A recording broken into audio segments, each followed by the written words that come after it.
Buena la gente, ¿cómo andan? Espero que bien. Bueno gente, volví, o mejor dicho, volvió una de las secciones más queridas en su momento por todo lo que vendría a ser mi público. Y estoy hablando de la sección de reseñas y opiniones de cómics.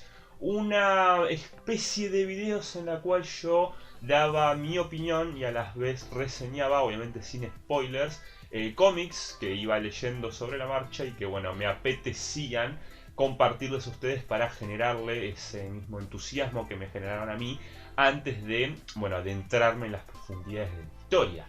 Y para empezar a todo lo alto y también un poco con polémica, vamos a descubrir juntos si Iron Man Extremix es una historia buena o mala. Ya que a lo largo de todo este tiempo que llevo, bueno, sin subir estas reseñas, me he dado cuenta que hay una cierta parte del fandom, tanto de Iron Man como de Marvel, que esta historia o la tiene muy por debajo o la tiene muy en lo alto. Nunca hay un punto medio para lo que vendría a ser este gran cómic, a mi parecer. Así que gente, agarren algo para comer, algo para tomar y bienvenidos a Metro Comics.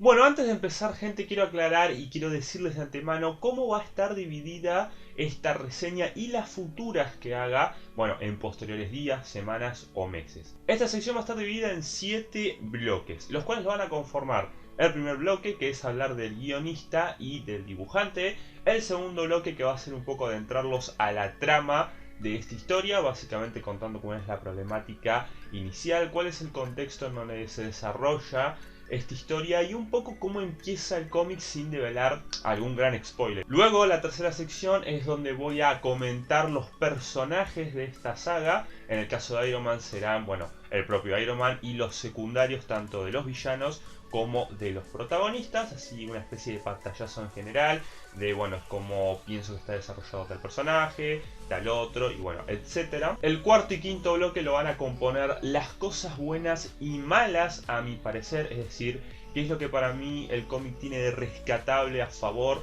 todo obviamente sin spoilers, y qué cosas malas tiene para mí también sin spoilers. El sexto bloque va a ser, bueno, una especie de opinión personal de si me gustó el cómic, aunque bueno, seguramente mediante que vayamos avanzando se van a ir dando cuenta por cómo hable y cómo me exprese si es que el cómic me gustó o no.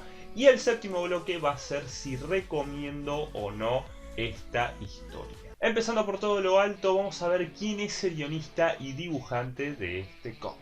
Este cómic está escrito por el grandísimo Warren Ellis y dibujado por Adi Grandu. Un dibujante que personalmente no conozco, pero que, bueno, a opinión personal, su dibujo me gusta muchísimo, lo veo muy realista y creo que es de esos trabajos en los cuales vos decís, este artista es para este personaje.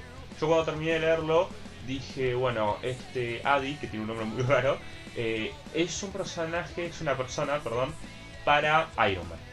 Porque no lo veo dibujando a Spider-Man, a Punisher, a Batman, a Superman, no lo veo. A lo sumo lo veo dibujando al Capitán América, pero en especies de, vamos a decir, flashback de guerra, así en la Segunda Guerra Mundial o misiones que haya tenido antes de caer congelado. Bueno, ahí de igual forma pienso que este tipo funciona más haciendo portadas, que son épicas, voy a estar seguramente dejando en pantalla algunas, que en sí dibujando viñetas. Como que a mi parecer no es mal dibujante, pero bueno, es lo que me generó a mí. Y bueno, Warren Ellis, como siempre, un grande, un escritor que a mí me gusta muchísimo y que escribió grandes obras, algunas que he leído y otras que no, como por ejemplo Hellblazer, que escribió gran parte del arco de Constantine. Después se metió en un par de números de Dark Knight Metal, más que nada en los números complementarios o los tie-ins, como le digo yo. Y después, bueno, algún que otro número de los Thunderbolts, Thor. Siempre estuvo bastante bien involucrado en Marvel, y acá personalmente me funciona como un cañón este gran artista. Bueno, ya entrándonos en lo que nos importa, que es la trama, tengo para decirles que esta historia se centra principalmente en que en el mercado en general hay una nueva droga o especie de suero que se llama Extremix, la cual fue robada de los laboratorios de la doctora Maya Hansen. Y bueno, está siendo un tema bastante peligroso que tratar, ya que no saben quién la robó y quién la tomó. Porque sí, el cómic empieza con que un tal Maiden, el villano principal de esta historia, ingirió ese suero para probarlo y porque quería poder para hacer sus fechorías, y cuando lo hace, bueno, sufre una especie de cambios anormales en el cuerpo humano, que bueno, pasa por distintas fases del cuerpo hasta que finalmente termina obteniendo los poderes del Extremix, que básicamente son amplificar lo que vendría a ser la zona de recuperación de la parte humana. Es decir, este suero lo que hace es atacar los puntos del cerebro que nos sirven para regenerarnos cuando nos lastimamos y amplificarlo al punto de hacer un gran daño en nuestro cuerpo para que después se autorrepare y nos dé unas habilidades magníficas, como por ejemplo super fuerza, super velocidad, la capacidad de saltar muy alto o una amplificación en nuestros sentidos y bueno, una habilidad un poco fumeta que es la de tirar fuego por la boca. A todo esto, Tony Stark tiene sus propios problemas, ya que bueno, el mundo en general lo sigue viendo como una persona muy rica que fabrica armas para el gobierno, y si bien él ya dejó eso en el pasado y ya no quiere fabricar armamento militar, la gente aún lo sigue viendo como eso, ya que lo catalogan de eso en redes sociales, en medios públicos, etcétera. Y bueno, siendo que Tony es una persona a la que, vamos a decir un poco, todo le chupa un huevo, hay cosas que le pesan, ya que, bueno, su compañero está teniendo los mismos ingresos que siempre. Y bueno, él está un poco deprimido porque no sabe lo que quiere para él mismo, no está satisfecho con su vida, si bien es rico, exitoso, todo, como que sabe que le falta algo. Entonces son dos tramas que cuando se juntan hacen algo para mí muy poderoso, porque este cómic explora muy bien lo que vendría a ser la psiquis de Tony Stark y de cómo él se siente, porque nosotros vemos de afuera y decimos este tipo tiene la vida hecha, pero no, tiene un peso muy importante tanto de su compañía como de su propia enfermedad, de la metralla que tenía enterrada en su corazón. Entrando en el terreno de sus personajes, bueno, tenemos a Tony Stark, nuestro protagonista, en el cual en este cómic, como dije, nos enfatiza mucho en lo que vendría a ser su psicología, en que está incompleto, en que no se siente lleno siendo Iron Man y dirigiendo una de las compañías más grandes del mundo de Marvel. Y bueno, básicamente nos da mucho trasfondo sobre él, algo que personalmente me gusta mucho, porque Tony Stark es un personaje que, si bien las películas lo catapultaron a la fama, creo que en los cómics también se le dio un muy lindo trasfondo y esta historia lo marca, pero creo que pasó por desapercibido en lo que vendría a ser el público general de los cómics. Luego tenemos un personaje secundario, pero no tan secundario, cuando lean el cómic van a entender, que se llama Maya Hansen, una antigua interés amoroso de Tony, que bueno, se conocieron básicamente en un bar cuando los dos tenían 20 años y que al día de hoy, bueno, son amigos, nada más que a distancia porque hace mucho que no se ven con las vidas ocupadas que llevan. Luego, siguiendo con la baraja de personajes buenos en esta historia, tenemos un personaje que a mí personalmente me encantó, que la primera vez que lo leí dije, bueno, esto es relleno de la historia, y la segunda vez que releí el cómic dije, esta es una de las partes más importantes y claves a mi parecer del cómic.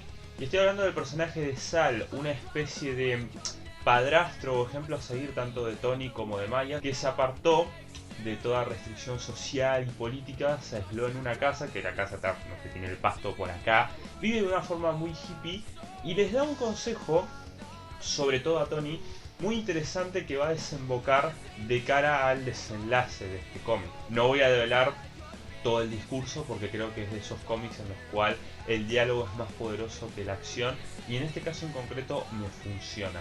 Entonces, bueno, nada, solamente les tiro que es un gran personaje que aparece solamente una vez en el capítulo número 2, pero que es muy interesante si es que le prestan atención. Y después, yéndonos al apartado de los malos, tenemos al personaje de Maiden, que es quien toma el Extremix y bueno, está causando un gran estrago en lo que vendría a ser todo Estados Unidos.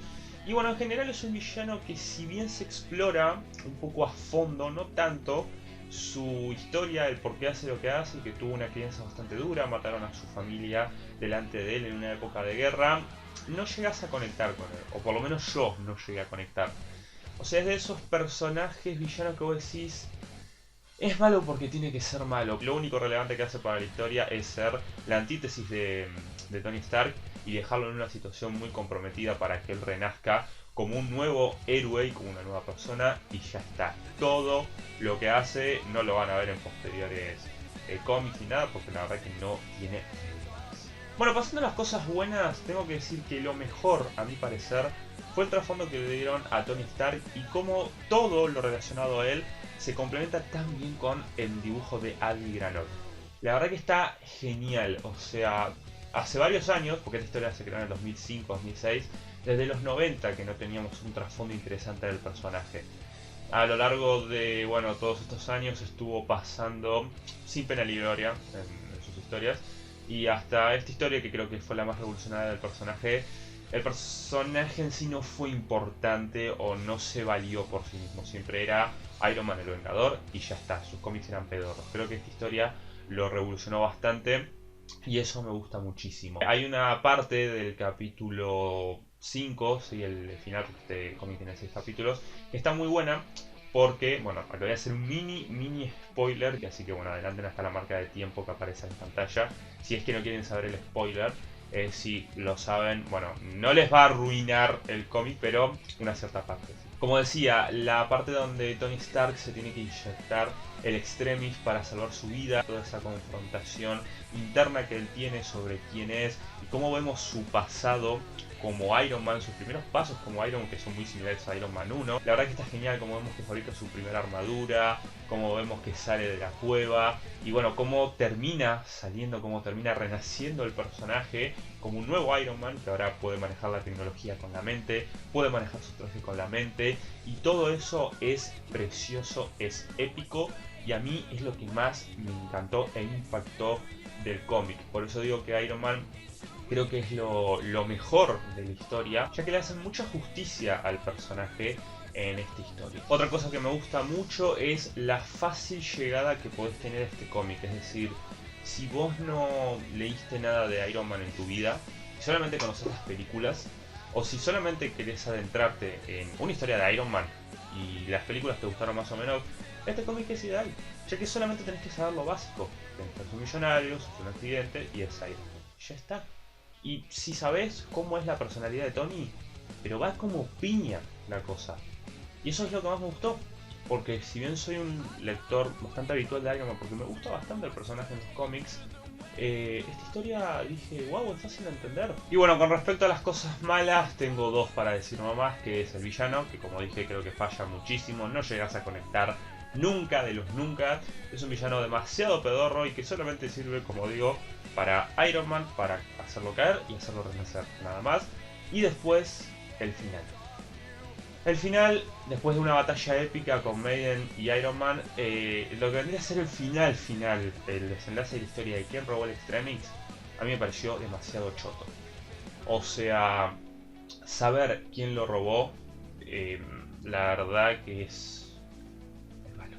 O sea, no tengo palabras para definirlo, porque es como que toda la historia tenés la intriga de, sí, Maiden es la gran amenaza, pero ¿quién fue el que lo robó para dárselo a Maiden y demostrarle un punto? ¿Quién fue esa persona más poderosa que Maiden que le dio esto y lo usó como caballo de Troya? ¿Quién fue? Y cuando te enterás te quedás como, ¿tanto para esto al pedo?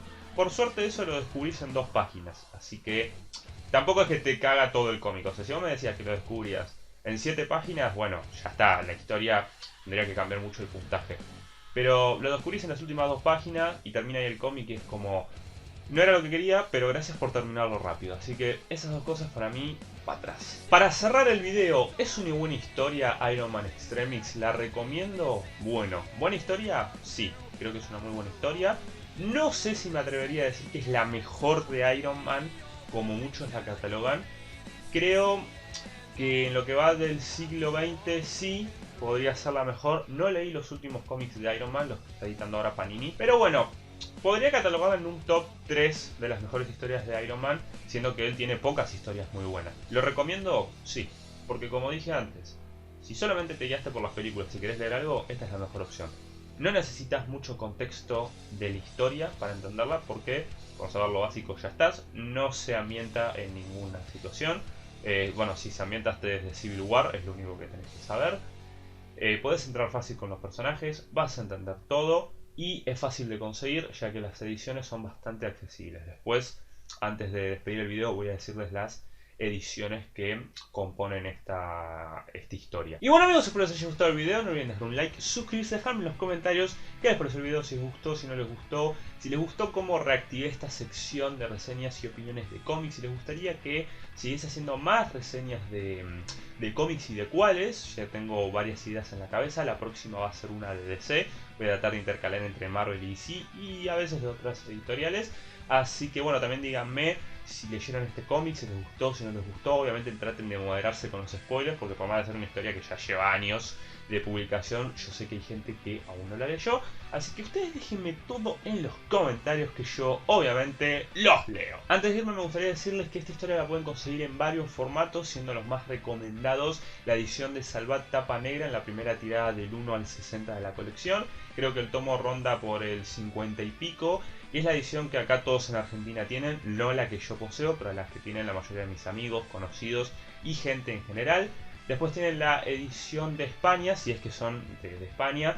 Tienen una edición que, bueno, no sé qué editorial en concreto hizo, pero que está dividido en 6 números con, bueno, las 6 portadas de esta historia, ya que son 6 capítulos.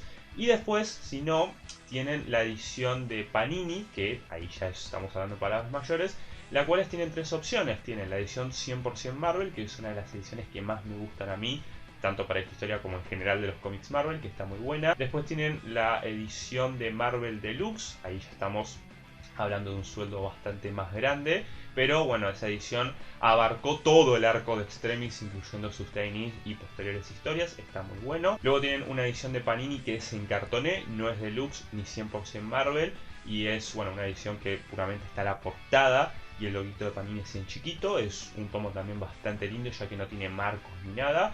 Y si no, después tiene la edición Más Hub, que está editando ahora mismo Panini en España justamente, que bueno, es una edición bastante más accesible, barata y económica, que recopila las mejores historias del universo Marvel en tomos bastante fáciles de conseguir para la gente en cualquier comiquería de hoy en día, pero de España. Y si no, tienen la edición que yo poseo, que es la de Cono Sur, en la cual la historia está dividida en 3 tomos. Aquí está el número 1 con el, bueno, capítulo 1 y 2 de la historia, como pueden ver, tomos en tapa blanda con un lindo lomo y con, bueno, en la parte de atrás una portada y en la parte de adelante otra. Acá está el número 2, que es mi portada favorita justamente del cómic.